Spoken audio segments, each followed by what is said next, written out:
हाँ तो प्यारे साथियों, आप इस सवाल का जवाब कितने देर में देंगे? हमें उम्मीद है कि आप 1 से 1.5 मिनट लगाएंगे।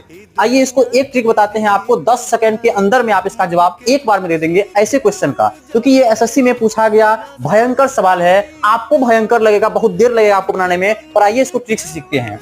500 तक की सभी विषम संख्या का आपको योगफल मांग रहा है। तो आप बताइए 500 संख्या को 2 भाग में बांट लीजिए, एक आपका 250 हुआ, दूसरा आपका 250 हुआ। आपसे विषम संख्या पूछ रहा है तो आप क्या कीजिए, यहाँ पे n का स्क्वायर कर दीजिए। मान लेते कि ये हमारा n है, ये भी n है, तो आप n मान लीजिए इसको, तो ये इसका आप हो जाएगा स्क्वायर आपका। तो स्क्वायर करने के बाद 25 का स्क्वायर करेंगे आपको 625 हो जाएगा। ठीक है, डबल 1 0 है, स्क्वायर हो रहा है तो यहाँ पे आपको हो जाएगा 00। ये रहा आपका आंसर। कैसा ट्रिक है आप जरूर बताइएगा।